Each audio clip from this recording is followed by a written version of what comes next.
Insyaallah kita akan membahas pertanyaan masih seputar wudhu.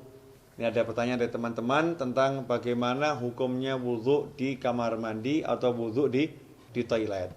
Karena tidak semua orang punya ruangan khusus untuk wudhu. Dan memang anehnya kita ini ya. Kita ini kalau bangun rumah ada ruangan untuk mandi, ada ruangan untuk masak, ada ruangan untuk tidur, ada ruangan untuk ngopi. Tapi untuk ibadah yang paling penting sholat, musola enggak ada. Kemudian fasilitas untuk sholat, wudhu juga tidak disediakan khusus. Ini kita kelemahannya. Menyikapi hal itu, maka timbul pertanyaan, kalau wudhunya tidak di ruangan khusus, ya tidak di ruangan khusus untuk wudhu atau enggak punya padasan. Kalau orang Jawa dulu punya padasan yang gentong, yang ada lubangnya di bawah, taruh di halaman untuk minum atau untuk wudhu. Kalau nggak punya seperti itu, adanya kamar mandi, adanya toilet, atau ketika di mall atau di pasar, wudhunya tidak di tempat khusus wudhu, tidak di luar ruangan, tapi di dalam toilet, di dalam kamar mandi, atau di dalam WC kalau bahasa umumnya ya. Kira-kira seperti apa? Sah tidak wudhunya? Kalau ditanya wudhunya sah atau tidak, maka wudhunya sah kalau memang syarat-syarat sahnya wudhu dipenuhi, kemudian hal-hal yang membatalkan wudhu tidak dilakukan, wudhunya sah-sah saja. Tetapi timbul masalah, orang wudhu itu ada sunnah-sunnah dan ada adab. Di antara sunnah-sunnahnya adalah membaca Bismillahirrahmanirrahim di awal wudhu seperti yang sudah dijelaskan. Kemudian nanti ada doa setelah wudhu. Dan ada adab-adab yang diajarkan oleh para ulama. Ada ulama-ulama yang menyusun doa-doa ketika basuh wajah, doa ketika berkumur, doa ketika membasuh tangan, doa ketika membasuh kaki, seperti yang dijelaskan oleh Imam Ghazali dalam kitabnya Bidayatul Hidayah. Jadi memang doa-doa itu tidak diajarkan Rasulullah SAW, tapi orang diajarkan untuk berdoa kapanpun ya.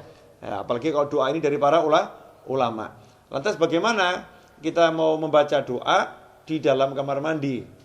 Atau kita mau membaca Bismillahirrahmanirrahim sedangkan di dalam kamar mandi.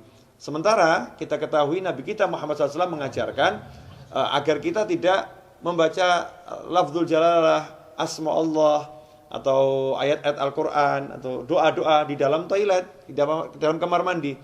Emang apakah ada sumber hadisnya? Ada. Kita semua tahu baginda Muhammad SAW itu punya cincin. Ya, punya cincin. Khatiman min fiddah, dari perak. Ya, Rasulullah punya cincin dari perak, yang cincin itu fungsinya sekaligus sebagai stempel. Ya, fungsinya sebagai stempel. Dulu Rasulullah SAW tidak punya cincin, tidak punya stempel.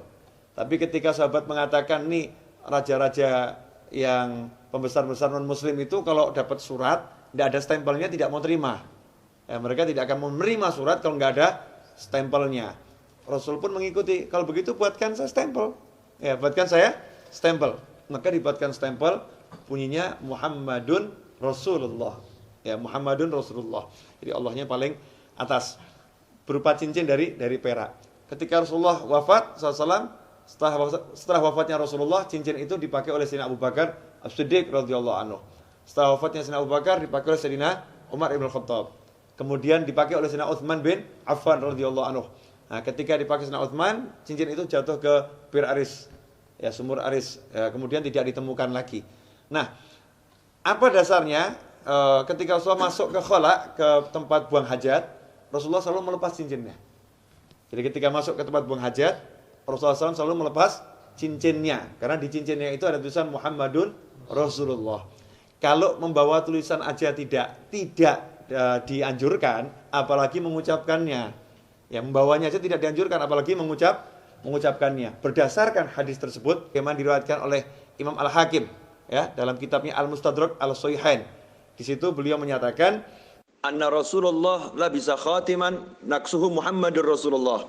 Fakana idza dakhala al-khala wada'ahu. Kata Al-Hakim dalam kitab Al-Mustadrak, Az-Zuhri menyebutkan bahwasanya Rasulullah SAW punya cincin yang tulisannya adalah Muhammadun Rasulullah.